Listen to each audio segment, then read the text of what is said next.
Noriko. Oh, please, no. Don't. Goes. No, don't. Don't you dare. Oh my god. Hello. This artistic brief I'm doing here. Welcome back to Corpse Factory. Let us continue. Noriko gasps unhealthily as she quickly consumes her weight in water. With a loud swallow, she brings her sleeve to her lips and wipes her mouth dry. The empty water bottle clatters against the concrete. Noriko's gaze returns to me. That's a bit better. The visit to the maid cafe got the better of her. She spent too much energy intervening in the confrontation, but her motives for doing so remain unclear. Fill me in. There's no need to kill Junpei. Why? He knows everything. Knows me, knows Tomoe. He knows... you. Noriko hesitates, but she doesn't flinch at the revelation. Something tells me she already knew this much. Junpei Matsumoto will be dead by sunrise. What did you do? I made a request, Kojiro. A request. The first thought that jumps out to me is that she requested for Corpse Girl to kill Junpei Matsumoto. No, it wasn't Junpei. Not Junpei. It wasn't Corpse Girl. But that's a ridiculous notion, isn't it? I see. I don't think Corpse Girl can take care of him. He knows her whole operation. Noriko's raised eyebrow conveys her confusion. What? No, I didn't make a request through Corpse Girl's website. What would be the point of that? I shrug because I truly don't know what else she could have meant. I used the other website, the Human Removal Service. I made a request for the death of Junpei Matsumoto. Oh. But again, what good would that do? Junpei is an accomplice of his colleague, the venerable, supposedly immortal Herald receives a request to kill him. It'll simply be ignored. Unless a sudden realization dawns on me. Shit, of course. Why didn't I suggest that? He gave out too much information. So... or they're trying to lure the Herald out. There's the two options here that I can think of where this is going. A haunting smirk is inscribed across Noriko's features. She knows that I have finally drawn the same conclusion. The Herald is ambitious. His convictions are strong. Absolute. Just like mine. Like Corpse Girl's. Corpse Girl's convictions. Huh. Corpse Girl would never reject a request. That's right. Junpei Matsumoto is disposable. A pawn. The Herald will deal death to him in the same manner as any other nameless victim. I see. But more important than Junpei being killed is what we will discover in the aftermath. Explain. By knowing that Junpei is the next to be targeted, we can observe him and witness the Herald's killing method. That's what I thought this was gonna go. It's brilliant. Noriko has laid the perfect trap. By sparing Junpei's life today, we have set him up to be slaughtered by his own compatriot, and we can use his death as a means to uncover exactly how the Herald brings low to his victims. Have to add it to you. This is a pretty fantastic plan. I know. A few things. You have doubts? Not doubts, exactly. Firstly, how do we know exactly when Junpei will be killed? We don't, obviously. Noriko sweeps her hair beneath her ear and scoffs, as though the answer should be as clear to me as it is to her. I specifically requested the time of death. Oh. I didn't know you could do that. You can do that? Yeah. The Human Removal Service demands it. Oh. Interesting. Second topic. What if you're wrong? What? Oh, you don't like that? I'm not wrong. What if the Herald isn't willing to kill his own ally? In that case, it will prove something important. It will prove that we're dealing with a complete amateur. Someone whose convictions could never reach the strength of Corpse Girl's. So it's kind of a win-win in her eyes. And just like that, Noriko reaffirmed my earlier suspicions. Corpse Girl truly would destroy her own allies in order to see her ambitions fulfilled. Tomoe and myself, our souls are shackled to Corpse Girl's own black void, and we are not safe from her wrath. Should Noriko will it, our flames will be snuffed out in moments. We are nothing to her. Dirt, dust, ash. We will be blown away like the useless incinerated remains of a cadaver. Understood. Let's uncover the secrets behind the Human Removal Service.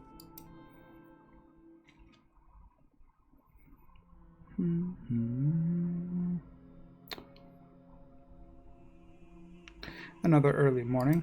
if you can call it that. I haven't gone to sleep yet, so it still feels like late night. Noriko has me on a short leash. She thinks she knows it too. Apparently, she specified this is the place of Junpei's death. Don't know how she knew of it. This parking lot complex. Oh yeah, she never really. She wasn't there for that part. How does she? I guess maybe we told her about Junpei's apartment. Oh.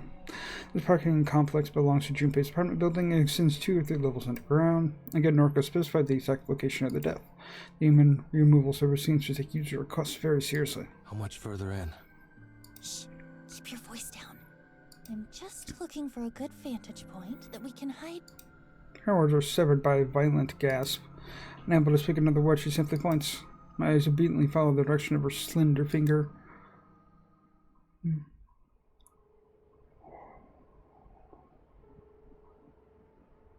Wait a minute. It's a woman.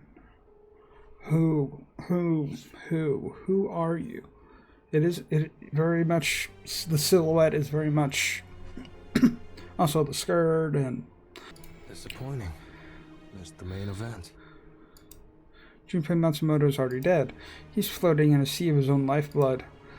Vicious stab wounds particularly glow red along his back. After examining his remains, I turned my attention to the less interesting figure sitting motionless beside him. You. The masked stranger looks like the villain from a B-rated slasher film. He's covered from head to toe in dark clothing, a zipped-up jacket with long sleeves, a hood, and a skirt. The cut of the figure's clothes combined with his physique gives me the impression that he may be, in fact, be female. And is this the Herald we've been searching for? The bloody corpse at her feet would suggest that it is so. That mask. Why do you recognize it? The mask? It's simple, white, probably a porcelain. It's reminiscent of something some fictional character or maybe some film villain after all. The Herald still hasn't moved. She's as still as a statue, gaze vacant, her eyes impossible to discern behind the mask. You're the Herald? For the first time, the figure moves. It's a startling, jerky motion like a mannequin or a puppet being pulled by strings. Ooh, that's... Ugh. Her head cocks to the side, and she simply seems to notice our presence for the first time. But an answer to Noriko's question is not forthcoming. I step up to the plate. Really immortal? The Herald doesn't react to my voice like she reacted to Noriko. She has returned to a stiff, doll-like state. Pretty easy to prove if someone or something is immortal, and I've always had a curious mind. I draw the knife from my pocket and launch it at the mannequin. The blade embeds itself in the thing's shoulder, and she doesn't seem so much as flinch as a trickle of blood pulls around the shining steel. Mr. Hart. Kojiro, why did you do that? I shrug and take a step forward toward the Herald before Noriko tugs at my coat and holds me back. She takes my place and puts herself between me and the Herald. Tell us who you are. We deserve to know that much. Something in Noriko's words, the sound of her voice or the tone of her plea, causes the Herald to move once more in acknowledgement. But the motion this time is quick, fast, calculated. The Herald moves a sleeved hand to withdraw the knife from her shoulder. She allows the blade to drop down to the concrete ground with a dull ting. Before the knife hits the ground, the Herald turns it back to us and breaks into a sprint. Well, I know it's going for the cut out a chaser. Well, I know it's going to be the thumbnail. Don't bother. We won't catch up. The Herald disappears into the darkness of the parking lot. We are left standing by the corpse of Junpei Matsumoto. Well, we didn't see the killing, but at least the request was granted. She's right, her gambit paid off. If we find out that it might be Aoi, now we know that it is a woman, could it be Aoi? Not necessarily Aoi, but like Aoi, like being puppeteered as like a brainwashing kind of thing, kind of like a Winter Soldier kind of thing, because that's how it seemed. Because she only reacted to Noriko's voice. The questions. She called her own ally. She had proven her convictions are strong. I crouched down to examine Junpei's corpse, but it's hard to get a good look in the darkness. Regardless, it's clear that the dog is dead. Should we leave the body? Going to send a text. Huh? Who are you messaging? Don't I? See if I can pull a few strings. Wouldn't mind if the corpse ended up at my morgue. What are you planning? Nothing. Really. Just want to prod and poke a bit. Autopsy. Noriko's subsequent grunt is a clear indication that she doesn't fully believe me. Do what you want. I've gained as much from this as I had hoped. I let her trail off as I turned my attention to my phone. I swiped through my contacts and quickly composed a message to a few people in particular. If all goes well, an investigation team will shortly arrive to examine the scene. I'll be gone by then, but if my contacts do their job correctly, they'll haul Junpei back to the morgue. I pocket my phone and scurry toward the blood-soaked knife I launched at the Herald. It slides back into my pocket, and I signal to Noriko that we should depart. Goodbye, Junpei Matsumoto. She waves half-heartedly at the corpse and lets out a childlike giggle. We finally meet the Herald. A scant few hours sleep didn't offer much in the way of refreshment. Have to be at the morgue in an hour. Not that there's much to do since the place was robbed. Since perhaps a few more cadavers will have arrived. Perhaps Junpei Matsumoto's corpse will be there. I should take this opportunity to take a breath. Been a while since life slowed down like this. No requests coming through for Corpse Girl. No bodies a haul around town, no Tomoe. No cadavers to catalog at the morgue. Life should be good. I'm still alone, and Noriko may decide to discard me at any moment. Why does that make me want her more? Or do I want to prove my worth, my value? Prove to her that I'm worth keeping around? Don't know. Doesn't matter in the long run. After brewing myself a cup of coffee, using the French press Tomoe gifted me, I take a seat in my chair. Sitting alone in the darkness is somewhat depressing, but it's only temporary.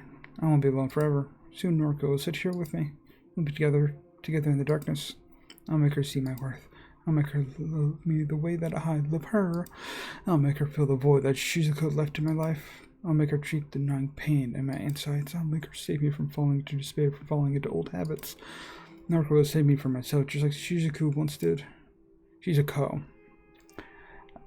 I hope I haven't been saying Shizuku and not Shizuku.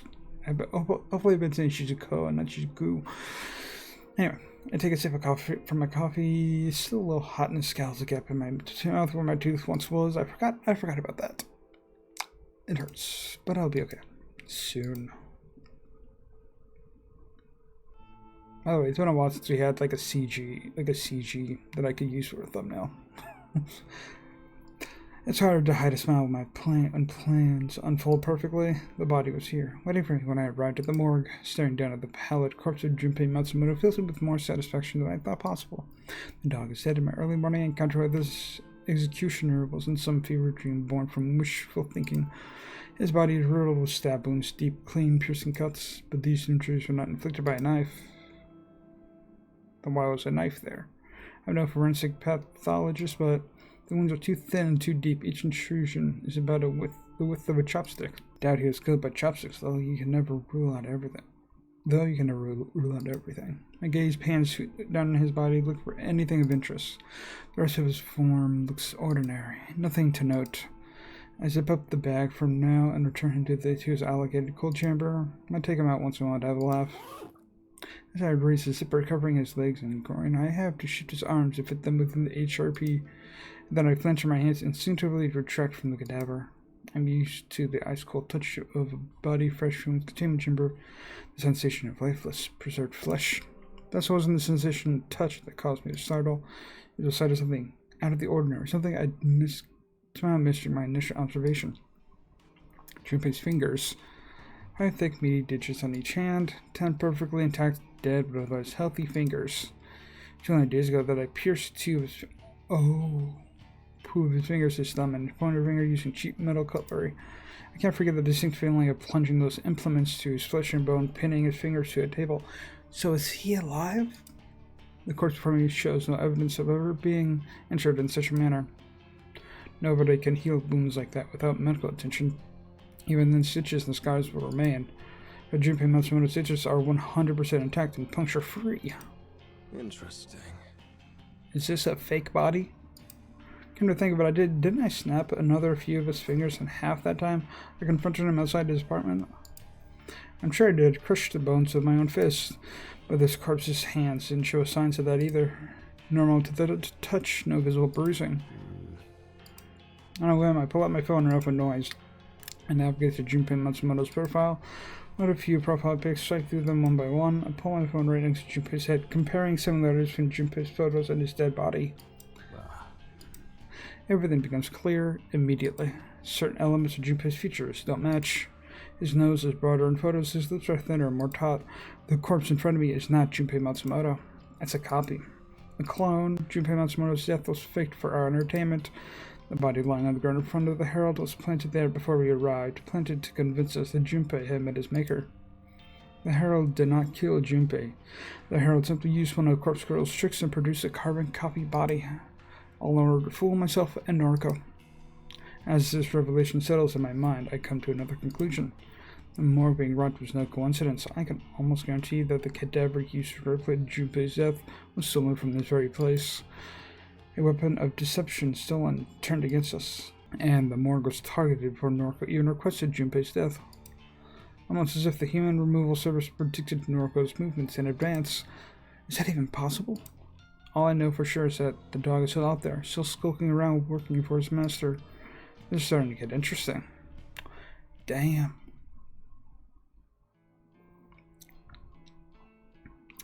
Okay,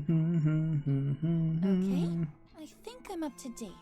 I guess it was a good thing you decided to prod and poke Junpei's corpse, as you put it. Guess so. I thought you were just being your usual morbid self, taking corpses for your own use, whatever that may be. That probably was the initial idea. Don't know what to tell you. Well, I'm glad you acted, faking Junpei's death. What's their end goal? What did they really accomplish by pulling such a stunt? There's a million possible answers to that question. Can't know the real truth, not yet. The obvious answer would be that they wanted to deceive us. Make us think we have the upper hand. I came to the same conclusion. They think they've fooled us, but we know better. Can we use that to our advantage? Don't know. Sometimes you're helpful, and other times you're just... What? Never mind. Okay. It irritates her when I withhold my thoughts. Sometimes I act like this just to elicit a reaction from her. She's cute when she's pissed off. I don't know what we should do next. We're kind of at a dead end, right? Kind of. Corpse Girl's website has gone silent. No one is requesting deaths anymore. But if I'm to believe the news, there are still dozens of people being killed all around the city, which means the human removal service is still as active as ever. Don't beat yourself up. Don't have any cadavers at the morgue anyway. Can't exactly fulfill any requests. True. She sighs and rubs her eyes. Despite her tired, exhausted appearance, she's dealing with recent events rather well for Noriko at any rate. Can you let me know when the morgue starts filling up again? Sure. Hang on. There is one body there. Fake Junpei. Yeah. Not much use though, I suppose. No, not really. Keep me updated. Okay. She rubs her eyes again and tries to hold back a You yawn. look wrecked. Sorry. Things are tough right now. It'll get better. You'll cause some deaths soon enough. My words have the strange effect of actually cheering her up slightly. I know we're not the most normal people, not exactly the most normal people. Things we do, the causes we devote ourselves to, they are wrong. There's no other way to put it. I know this. I trust that Noriko knows this as well. We're morbid, sick, disgusting. Noriko slaughters innocent people in the name of Corpse Girl, her fabricated idol, her alter ego, or whatever else she could be. As for me, I've got as much blood on my hands as Noriko does. She likes to believe she's innocent, but the truth is that she's just as guilty as any killer. I don't see myself the same way. I know for a fact that things I've done are enough to put me behind bars for the rest of my life. I don't try to convince myself that I'm something I'm not. I'm a criminal, plain and simple. But Noriko is a kindred spirit. We're connected on some level that I don't expect the average person to understand. We're bonded by the things we've done, the death we've witnessed. Looking at her now, this tired girl worn thin by stress, I can't help but be reminded of Shizuko. I messed up with Shizuko. I didn't take the time we had together seriously. I took it all for granted. I will make the same mistake with Noriko. I'll make her mine and prove my love to her every day. Perhaps I will convince her to not discard me when I've run out of use. Want something to eat? She glances at me and opens her mouth but weighs her words before speaking. Thanks, but you know me. I know. Of course I know. I know so much about her. She doesn't eat, not unless she absolutely has to in order to live for another day. Something light? A salad? I want to share a meal with you. I can't. Okay, I understand. I do. I get it. It's Naruko. Her convictions are what I admire most about her. What would it say to her, of her character, if I could break her convictions with a simple invitation? We should get married. Huh? A few days ago, you said you'd be mine. I told you something like that, yeah. But that had a condition. You had to kill Junpei. She's right, I didn't manage to kill him. Does that mean I don't deserve her? Maybe there's something else I could do? Let me prove that I'm a man you can love. I'll think about it. Okay. I'll take that. It's better than an outright no. Maybe you should get going for now. I need to sleep. Okay. I'll leave her be. Should get some sleep myself. Later. Bye, Kojiro. Something about the way she says my name sends a chill down my spine. It's not a pleasant sensation, not a feeling of elation or excitement. It's uncomfortable, disconcerting. I shrug it off and leave the factory.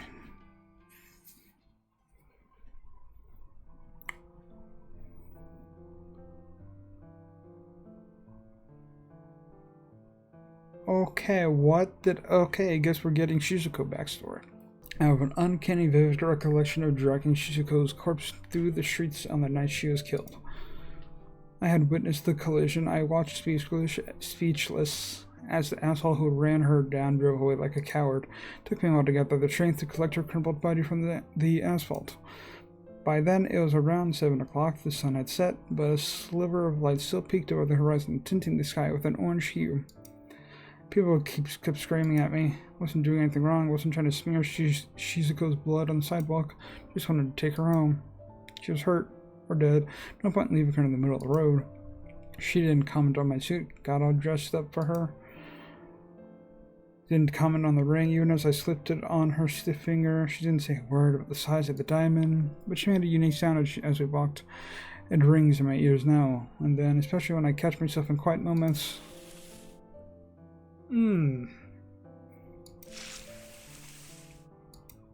Didn't know what it was at the time. It punctured the silence between my heavy footsteps.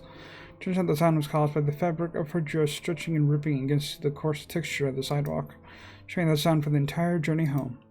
My footsteps thunk, thud, thunk, thud, thud. Shizuko, people screaming, ah, kya. The cacophony of irritating noise assaulted us during the entire expedition. There's, again, noise.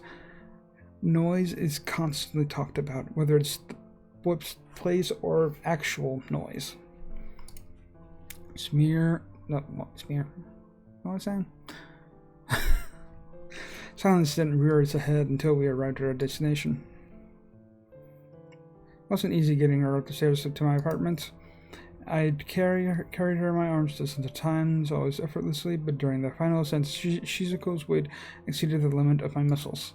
Had no choice but to drag her up slowly, a single step at a time. Wasn't my fault her head cracked against every step. Ugh. Once we were inside, I finally had the opportunity to examine the damage. Her limbs were flattened. Her chest was caved in, her ribs crushed and ground to fine dust. Remarkably, her beautiful face remained unmarred. She looked at peace despite having died in pure agony not long before, and that was the last time I kissed her. I planted my lips on hers and I found a comfort in the slight warmth that still remained, and then I closed her eyes.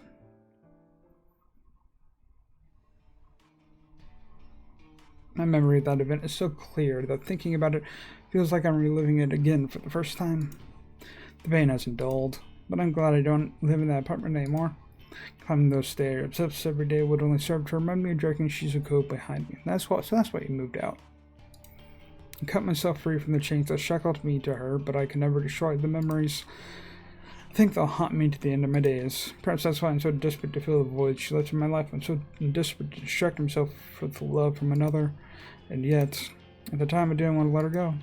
I wanted to hold her cold, lifeless corpse to my body and simply waste away so I could join her in the afterlife. I got so attached to her corpse that I did something I'd never done before, not once in all of my history of toying with dead bodies. I decided to keep. I fucking knew it. I knew it. So I had to keep her. But you're gonna show me. Don't show me.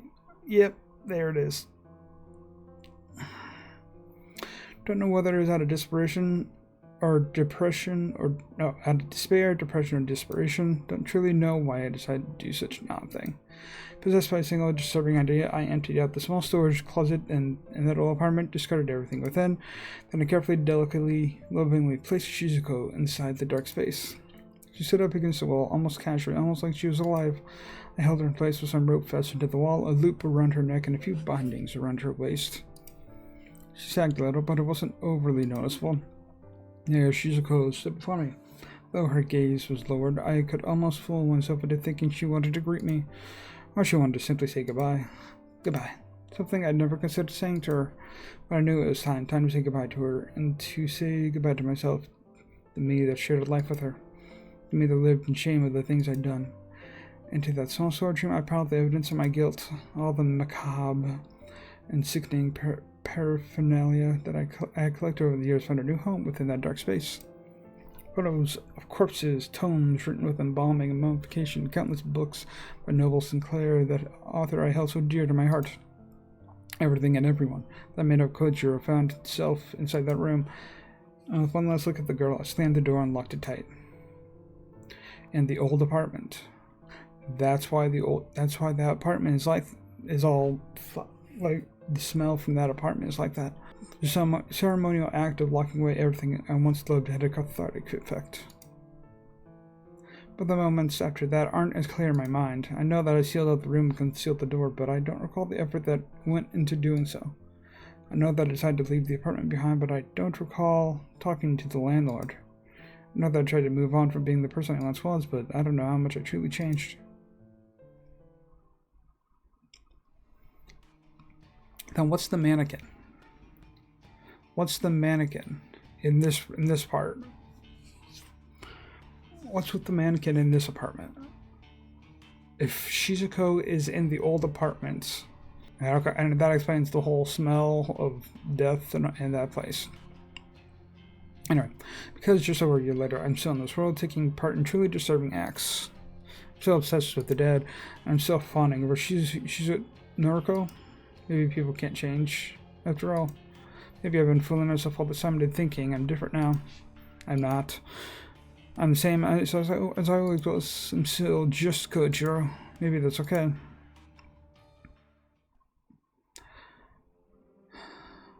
You're not gonna mention what the fuck the mannequin in that apartment is, though. Some good news for you. Really? What is it? A few new cadavers were in the morgue when I arrived tonight. Ah, Also, I was thinking what about? something funny. We went to such lengths to make sure we didn't get caught stealing cadavers from here. And? Well, it's amusing that the entire place was ransacked by the Human Removal Service, but no one ever investigated. No one here seemed to really care. We tried so hard to cover our tracks, being careful about every single corpse we lifted. Then those assholes just waltzed in and stole everything without any repercussions. Yeah, It makes me sick. I want to bring them down. yeah. Anyway, how many bodies came in today? 4. Not a great deal, but a start. Give it a week or two, and this place should be packed once more. Okay, good. Thanks for letting me know. Of course. See you. Later. Since I already cataloged the new arrivals, I figured I can relax for the rest of my shift. I plant myself on the uncomfortable steel chair parked near the morgue's entryway. A few months later, I'm lost within the flashing lights from my phone screen. Jesus Christ. Don't know how long I zoned out for it, but when I come to, Noriko's name is emblazoned on the across my screen. Strange for her to call me now since we spoke just before. Yo, You're not going to believe this. try me. Somebody requested a death. Ah, that explains the excitement in her voice. Congrats. It's been a while. It's been far too long. I thought we were done for. I thought Corpse Girl's website had fallen into obscurity. Happy for you. Kojiro, we can't let this slip through our fingers. We need a victory here. This new request has to be fulfilled immediately. I want this victim to die with a bang. I want his death to propel Corpse Girl's name back into the limelight. Well, it's kind of in the detective's limelight. Roger. Awaiting your orders. I'm sending you the Vic's photo. Get me a corpse that matches his appearance, just like usual. Only got a handful of bodies here, remember? Going to be a long shot. Do whatever the fuck you have to do. Her icy cold command leaves no room to be misinterpreted. Copy that. Copy. I love how some of these are just like, they're just like, sure, screw it, let's make that word because of the copycat thing. This is funny. The call ends on immediately receive a message from Norco. Opening it up reveals the photo of Corpse Girl's latest victim, male, mid-30s, though fairly unremarkable guy. I see how bodies aren't stuck. I leave myself off the steel chair, log into the Mark's computer. Scanning through the inventory only takes a few seconds. There are 5 cadavers here in total, the 4 that arrived, plus the Junpei Matsumoto lookalike. Looking through the details reveals that of the 5, 3 are female, 2 are male. I immediately rule out using the Junpei lookalike corpse for this request. It's a heavyset body that doesn't match the victim at all. I'll need to take a look at the other male, but I don't like the odds of finding a match. I navigate to the cold chambers and open up the cache holding the corpse in question. The cold air spewing forward from the open compartment fogs up my glasses. I again calmly remove them, wipe them against the coat, and return them to their rightful place. During zipping the body bag, I am met with the face of death. A sight I have become more than accustomed to after many long years of working here. This guy is just as savage looking as Corpse Girl's victims. Seems like the type of person you wouldn't notice in a crowd. He'd simply be a blur against a sea of bodies. That'd be exactly what we need. Compares features to those of the victim in the photo. He looks similar, couldn't exactly mistake him for a relative, but maybe with a bit of Norco's makeup handiwork, he might pass off as a close enough copy. Only one problem. Unzipping the body back further reveals that this guy only has one arm. His left arm has been severed just below the elbow, leaving a surgical stump. It's something that he has clearly lived with for years because the area in question is clean. Probably has a prosthetic limb before being moved to the morgue. This particular feature is a deal breaker. Too hard to convince the victim that this is his own corpse if it's missing a limb. Although, perhaps Norco could factor the missing limb into the cause of death. If I bloodied the stump a bit, it could be made to look like he lost an arm before he died. I reached for my phone and called Norco back, getting sick of the chit-chat. You find a suitable corpse? Almost. Got a guy about the same age and build. Plain face. Needs some work, but could do the job. Great! I'll send Tomoe over with the van right away. Just one thing. What? The body is missing an arm. Oh, that is a problem. Yeah. Can you edit the corpse photo so that the victim is missing an arm? Make it look like it got chopped off before he died. That way, when he receives the actual corpse, he'll be expecting a missing limb. No. No? I'm already in the middle of making the photo. I'm not changing it now. Then I don't know what to tell you. Don't have any other suitable bodies. Make it work, Kojiro. That venomous tone What again. can I do? Not going to roam the street and kill someone that looks like the Vic. Come up with something else then. Hell, chop your own arm off and attach it to the corpse. I don't care what you do, but I need the body within the hour. If you let me down, I'll never be with you. Our relationship is tied to Corpse Girl's fate. If you let her down, you'll let me down. And I don't like being let down. Damn. My phone beeps twice as if to protest Norco, abruptly ending the call. Fantastic. She likes backing me into corners. What am I supposed to do? It's clear that she doesn't really have any intention of being with me. She's using me, dangling the promise of something I desire right in front of me. And yet, I need to have her. I need to prove to her that she should be with me. I lower my glasses and gently rub my brow with my fingers. Shit. I've got an idea, but I can't believe I'm about to do this. Sign my glasses back up and adjust them so they're comfortable once more. I fetched a mobile mortuary lift and angle it underneath the tray, protruding from the open cold chamber. With a great deal of effort, I detached the tray from the chamber. It rests upon the top of the mortuary lift, allowing me to wheel the corpse across the morgue. After pushing it halfway across the open room, I let the wheels come to a stop directly underneath one of the ceilings, glaring fluorescent lights. With that done, I turn and rummage around in a cabinet. I sort through a number of tools until I find what I'm looking for. Clutching the sterile implement, shaking in, I return to the corpse lying atop the sealed tray. I roll the sleeves of my... Oh, don't you dare. For Noriko. Oh, please, no. Don't. Goes. No, don't. Don't you dare. Oh my god.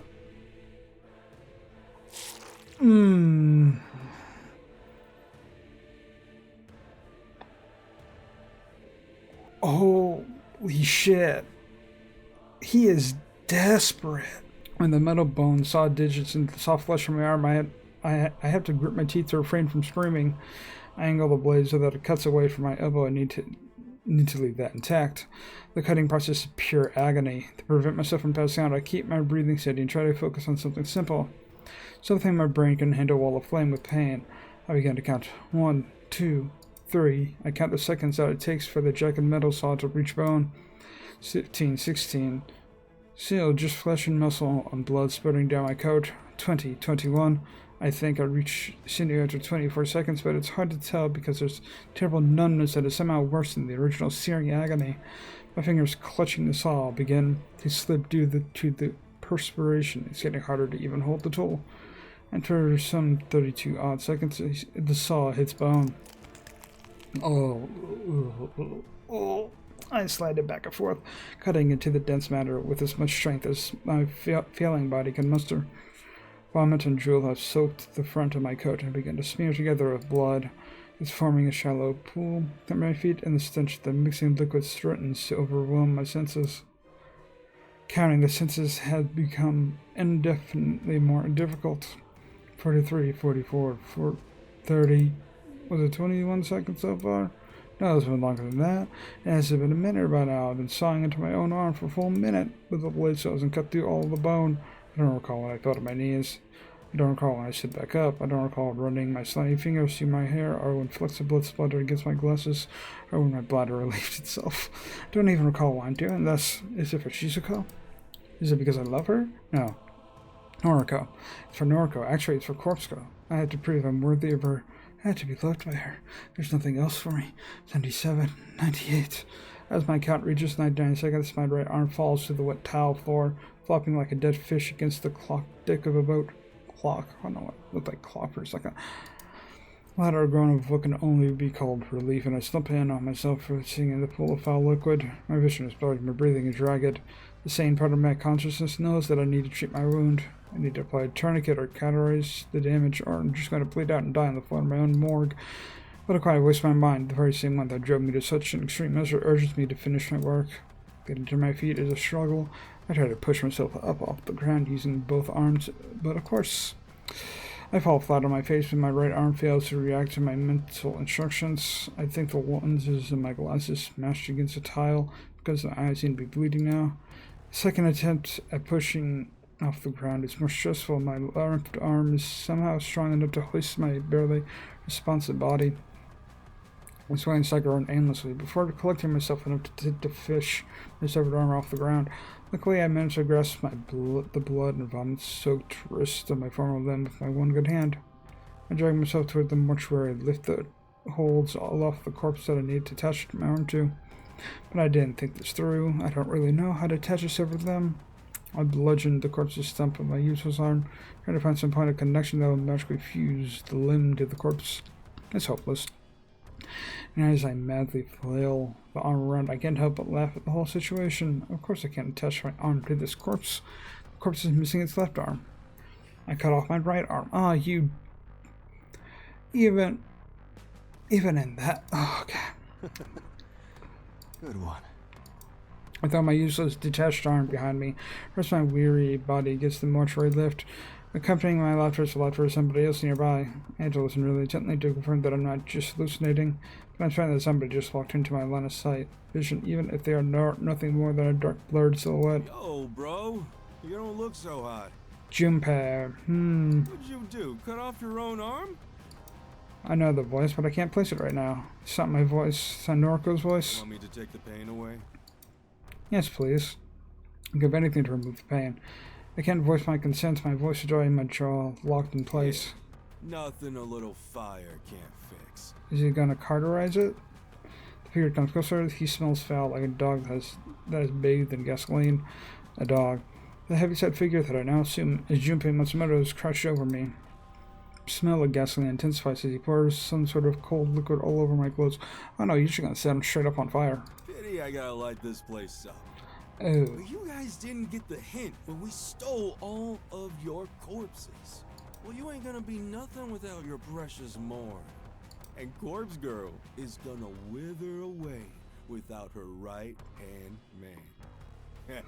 Right hand. Get it, Gojimbo? The way he deliberately mispronounces my name really bothers me. It bothers me so much that the anger boiling inside me gives me strength to open my mouth once more. It's Kojiro. Sure, bro. Sleep tight. Dog lifts his body and disappears into oblivion beyond my sight. The unmistakable sound of a match being struck should fill me with panic, but I feel strangely calm. Warm, glowing tendrils of flame flicker around the outskirts of my vision. Fire. The entire morgue is alight. The acrid smell of smoke quickly covers up the odor of gasoline.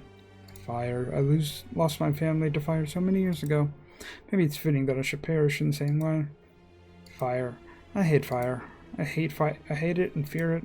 Fire. It's everywhere, surrounding me.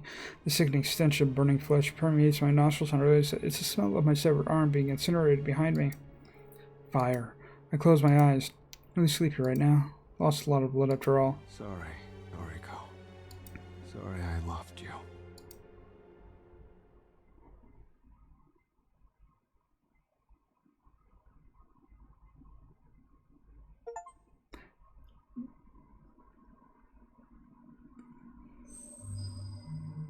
I knew we would play as Aoi in Act 3. I knew we'd play as Aoi in Act 3. 1 month later. Jesus. 1 month later. Oh, I'm so mad. I really wish I could scream at him. I really want to scream, but he's one of my best customers. I just wish he would take the real seriously. I said no free refills. The squeak in my voice surprises even me. Gosh, I've never yelled at a customer before. It feels so liberating. I feel free. Customer hangs his head. He looks as guilty as I feel on the inside. Oh gosh, I shouldn't have raised my voice at him. Stupid. I'm going to get fired for this. I just know it. Sorry, Miss Aoi. I'll never ask again, I promise. Make sure you don't. That's it. Don't let him see you back down. Be firm, girl. Stand up for yourself. The customer scurries away, and I nearly faint from the adrenaline pounding through me. What a rush. I can't believe I didn't back down. Deep breaths. When I feel like I've calmed down, I fetch a cloth and begin to wipe down some tables. This place hasn't been too busy lately. I still shake when I think about the incident last month that drove away a lot of our customers.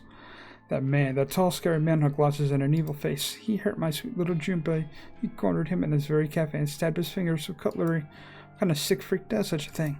I know there's something between those two. I can't ever forget the time the man left Junpei all bruised and broken on the ground outside his apartment. I hate that man. Who does he think he is, bullying my sweetheart?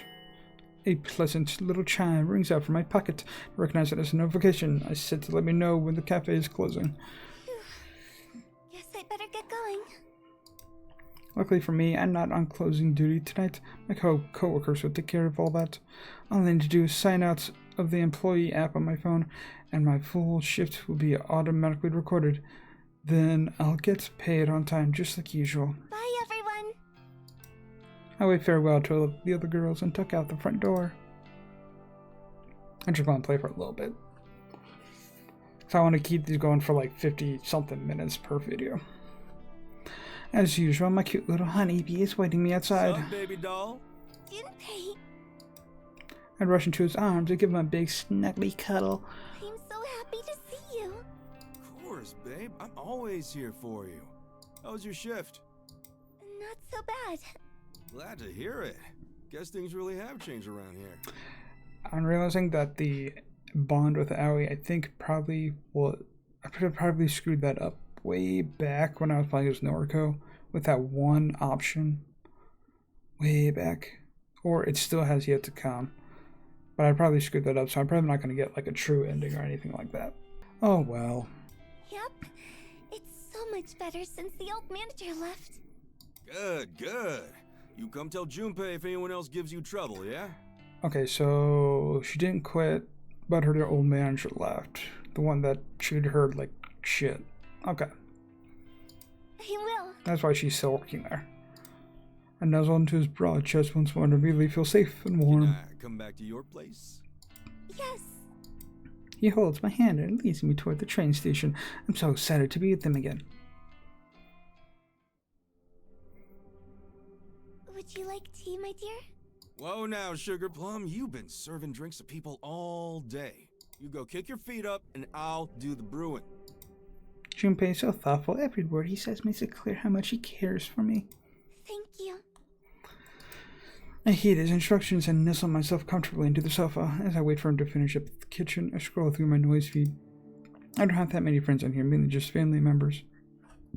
Ugh, sorry. But it's still like to see what everyone is up to lately. Plus, Junpei always shares funny memes and pics in his profile, so I love seeing those. After scrolling for a minute, I come across a status update from a friend I haven't heard from in a while. Naruko Kurosawa. No, Kurosawa, 2 hours ago. Hey. What does that mean? Her entire post is short and meaningless. It just says, hey, itchy I3. Hey. It's supposed to be like, hey, with like the little, I don't know. What on earth could she be mean by that? When was the last time I talked to Noriko anyway? She used to call me all the time. I used to call her too. Somewhere along the line, we fell out of touch. After I introduced her to Junpei, I kinda got the feeling she was jealous. Jealous? Noriko always had feelings for me. Maybe being introduced to my boyfriend really hurt her. Oh, now I feel terrible. Tea, my love. Junpei sits down 2 teacups on the small coffee table in front of the sofa. Oh wait, could Junpei be with Aoi purposely to be close to like Noriko and all them? Just covered. I don't know if I read that or not. Steam rises slowly from both cups. The sight and scent immediately relaxes me. Thank you, Pumpkin. Junpei scoots onto the sofa right next to me and leans his head on my shoulder. I raise a hand and run it through his hair as I continue scrolling through noise with my other hand. A post from a guy I went to school with, Shinya Fujikawa, grabs my attention. Shinya with a capital S, Fujikawa, 5 hours ago. One step closer to solving the mystery that deaths around Tokyo, helping my father, Senior Detective Fujikawa, collect evidence from the crime scenes. It's like a dream come true. Thank you, Father. Interesting. I think Shinya has always wanted to be a detective. Don't think we were supposed to work together at Timushin. Shinya lined up the job for me, and I... Junpei's gaze is fixated on Shinya's profile picture. Oh, Shinya? I tap on his pic and load his full profile. We went to school together. I scanned through his profile and read some more of his recent posts. Shinya, capital S, 2 days ago. My father, Senior Detective Fujikawa, has enlisted me to help with his top secret investigation. Can't divulge any further information. Let's proceed top secret. Shinya, 4 days ago. So happy I managed to get a lead on this case. I submitted some information to the detective in charge of the serial murders around Tokyo, Senior Detective Fujikawa, who just happens to also be my father. And he said I can join the investigation team as a probationary member. This guy has a real father complex, doesn't he? Maybe.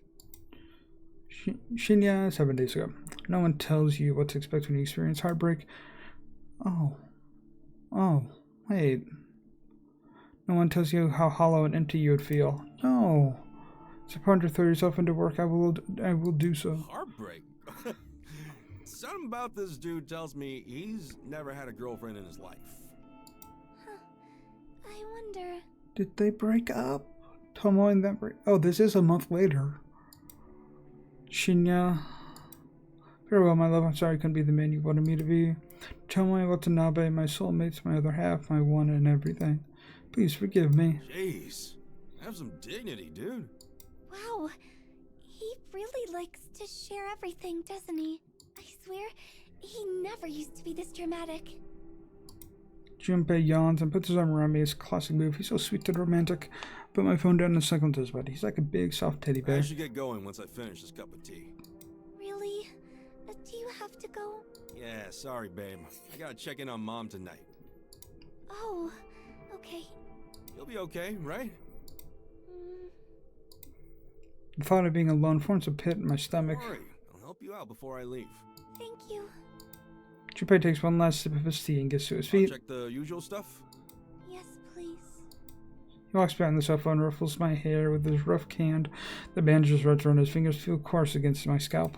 As he wanders around my small apartment, he calls out to me. Oven and stovetop are both switched off. The kitchen tap is off. No drips. He moves into the bathroom and his voice echoes against the tiled wall. Tap is off in here too. And the shower is off. Finally, he moves to the front I'll door. lock this door properly when I walk out. You just have to put the deadbolt in place, okay? Okay. Thank you. Anytime, sugar. I'll see you tomorrow, okay? Okay. Love. With that, Junpei walks out the door and closes it behind him. He quickly dashes himself to the door and slowly deadbolt into place. All done. The door is locked. The door is locked. Oh, The door is locked. I take a deep breath and tiptoe back to the sofa and then collapse onto it. Junpei is so good to me. He truly helps me out. When I'm alone, I find it so hard to be sure that everything is in order. I can't sleep or leave the apartment if there's a possibility that I've left a tap running or an appliance switched on. I can't relax if I think the door might be unlocked. I have to check things again and again until there's no shadow of doubt that things are on the way they should be. Now to remember when this obsessive compulsive behavior started. Does she have OCD? But I've been battling for as long as I can recall. At the very least, when Junpei's here, he checks everything for me. He's so good to me. It saves me so much time. It stops me from having to stand in front of the kitchen sink for 5 minutes, constantly checking, double checking if the tap is running.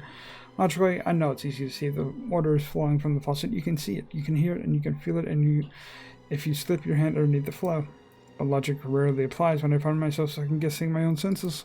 I glance at the faucet and tell myself that it's turned off properly, it's not dripping, but when I turn away, what if I'm wrong? What if it's actually still running? I feel like my mind is betraying me. I feel like I can't trust anything or see or hear. When in doubt, it should be a simple matter of just quickly checking one more time, but the more I check, the less certain I become. And it's not just the faucet I have trouble dealing with, it's really everything. I unplug appliances from the power sockets to make sure they're definitely still not still running. I flick light switches on and off 20 times in a row, making sure I haven't left a bulb on when I leave the room. I open and close doors repetitively, and locks are the worst. I have to examine them from every possible angle to convince myself that no one can possibly break in. My condition is completely, utterly fucked up. Struggling against it has caused other horrible afflictions to evolve inside me. Anxiety, depression, self-hatred. I just feel like I can't do anything without the shadow of my compulsive behavior zooming over me and controlling me. And so tonight, like many other nights, I decided to sleep right where I am, here on the sofa. Getting up and going to my bedroom is too much effort. Sleeping where I am is just much easier. I begin to drift off, my face planted against the sofa cushion. I drape my legs straight over the armrest. Well, that was kind of a revelation, and we're going to stop there. That should show that, yep, it is going to be next Monday. Okay, we'll stop there. That ends this video for Corpse Factory. I honestly didn't expect to finish Act 2 so soon. I thought there'd be at least one more part for that, but I guess, if he's dead, what's the point of being a part of that act? Yeah. And now we've seen the Herald. Well, not fully the Herald, but we've witnessed the Herald. We finished Act 2. No, we got Shizuko backstory. We finished Act 2, and apparently now we've learned Aoi has OCD. I don't know if this is the best limelight to have her to be shown OCD, but I know there's more to OCD than what most people think of OCD. Anyway, I hope you enjoyed this video for Corpse Factory, and subscribe if you're new. Check out this other video. See you next time. Bye bye.